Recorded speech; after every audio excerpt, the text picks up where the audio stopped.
The first disaster is still being counted. The second may already be filling. Across Nepal's devastated Himalayan valleys, rescue teams are still searching through mud, broken roads, and collapsed buildings for people missing after the catastrophic flood of August 26th. Families are still waiting. Helicopters are still flying. Bodies are still being recovered downstream. Entire communities remain cut off. And now, while the rescue operation is still underway, authorities in both Nepal and China are warning about something new. Not one lake, two. One on the Nepal side, one on the Tibetan side of the border. Both formed after debris blocked mountain rivers. Both are being watched because the natural barriers holding back the water may not remain stable.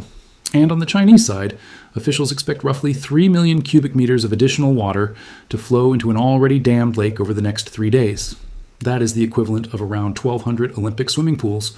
Chinese authorities say the volume is continuing to rise. More rain is forecast, and the period of greatest concern may come around September 1st. This is why some rescuers in Nepal have already started moving away from the riverbed and toward higher ground. Think about that. The people who came into the valley to save others are now being warned that they may also need an escape route. Because the disaster that killed hundreds of people may not be finished, it may have entered a second phase. The question now is not simply what happened on August 26th. The question is, what happens if another natural dam breaks while rescue teams, survivors, and isolated communities are still below it? And to understand why that possibility is being taken so seriously, we have to understand what the first flood taught Nepal. The original catastrophe did not begin with a river slowly overflowing. It began high in the Himalayas.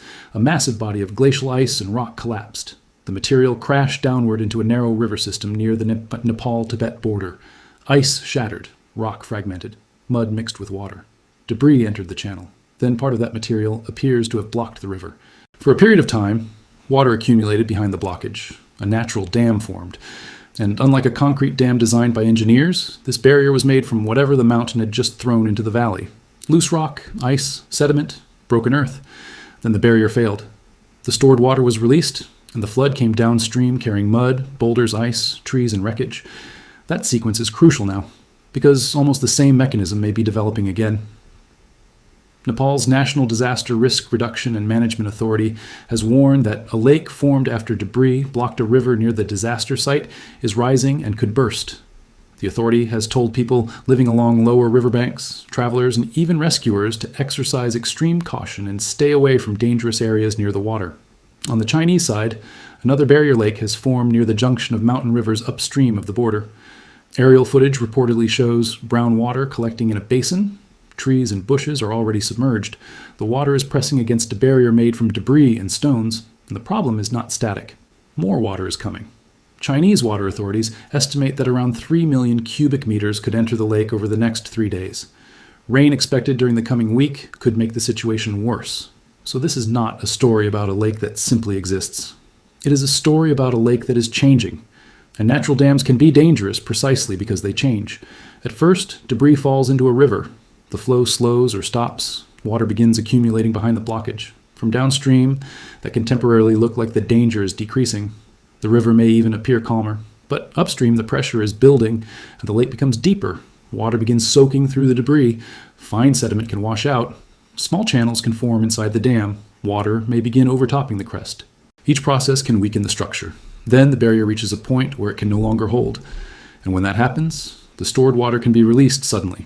Sometimes the dam erodes gradually, sometimes it fails in stages, sometimes a large section collapses at once. But in a steep Himalayan valley, even a partial release can send a powerful surge downstream.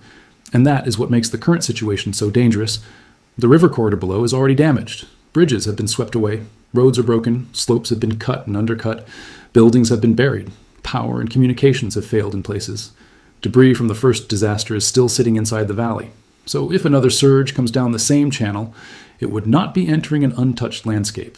It would enter a landscape that has already been weakened. That means the second event would not need to be as large as the first to cause serious problems. A damaged bridge requires less force to fail. An eroded road requires less water to disappear.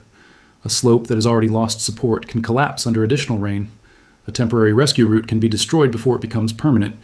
And families who survived the first wave may still be sleeping in temporary shelters close to the same river system. This is why the warning is so serious. The first flood created the conditions for the second hazard, and the rescue operation itself may now be inside that hazard zone. One Nepalese rescue worker, Pawan Koirala, said his team of 13 began moving away from the riverbed after the warning was issued. His explanation was simple. They were there to rescue people. They did not want to remain inside the danger zone. That sentence captures the contradiction facing Nepal right now. Rescuers have to move toward the destruction, but the new threat is telling them to move away from the river. Heavy machinery needs to enter the valley to clear roads, but the valley may still flood. Search teams need to inspect debris fields, but the debris fields may sit directly beside unstable water. Families want to return to look for missing relatives, but authorities may need to keep them out. Every decision becomes a calculation between urgency and risk, and time is working in both directions. For missing people, every hour matters. For an unstable barrier lake, every additional hour of inflow can also matter. The more water enters, the greater the stored volume. The more rain falls, the more pressure can build. The longer the dam remains saturated, the more its internal structure can change. So rescue teams are racing to search the valley while simultaneously preparing for the possibility that the valley may have to be evacuated again. And this is happening as the human toll continues to climb. The latest Associated Press reporting says more than 390 people have died across Nepal and the affected Tibetan region. More than 1,400 people are still reported missing. In Nepal, hundreds of people remain unaccounted for. In Tibet's Girong region, more than 500 are still listed as missing. Those numbers may change as communications return and isolated groups are found. Some people counted as missing may be alive but cut off from phones, roads, and electricity. Others were directly inside the path of the original debris flow. That uncertainty is why rescue operations cannot simply stop. But the new lake warnings mean those operations cannot continue normally either. This is the second disaster hidden inside the first, not another flood yet, but the possibility of one. And sometimes the possibility alone changes everything. Road workers may have to leave equipment behind. Helicopter landing zones may need to be moved. Temporary camps may need to shift uphill. Search teams may need designated escape routes. Sirens and communications have to remain active. River levels have to be watched continuously.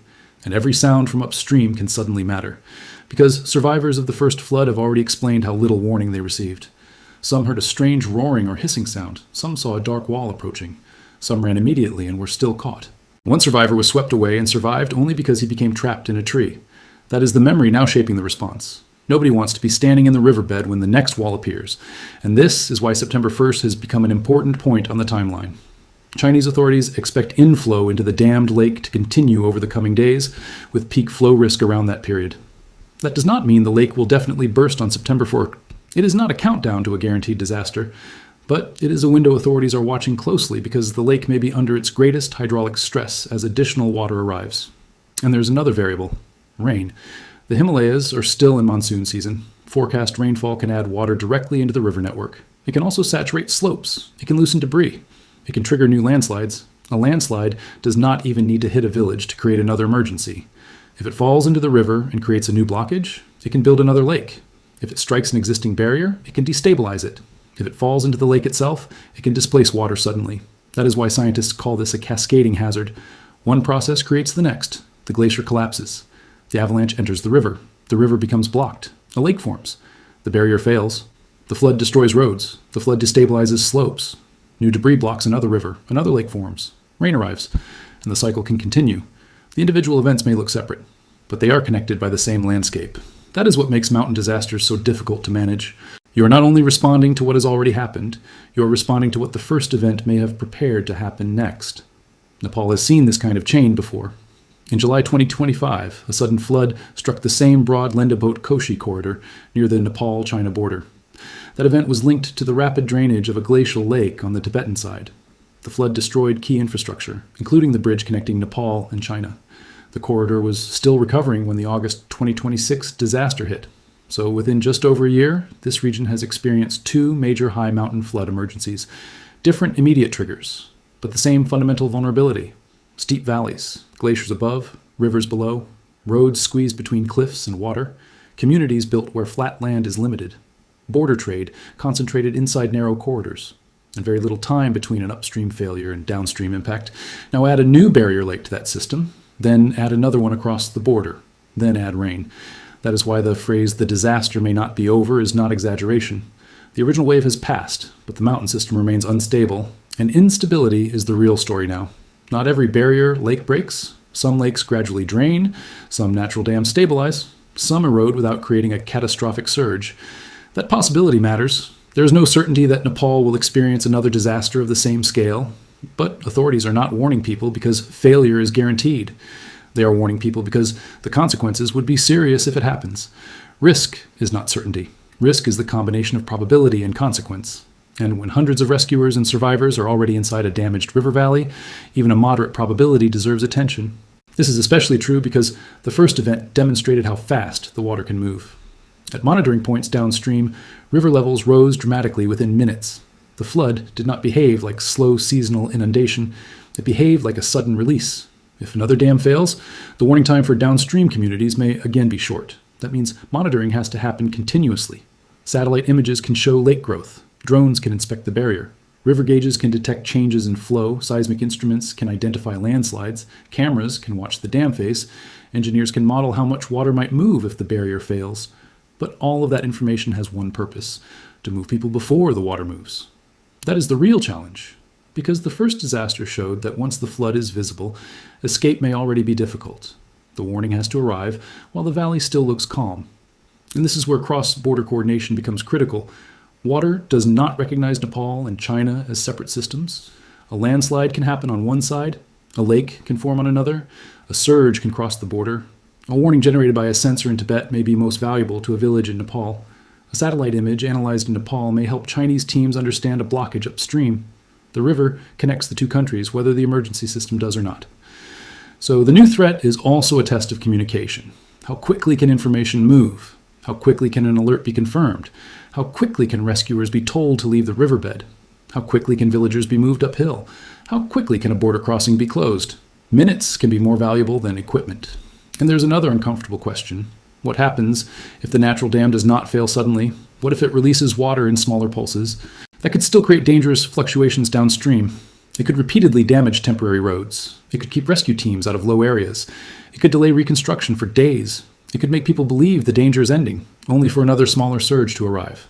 So authorities are not only watching for one dramatic breach, they are watching the entire behavior of the river system.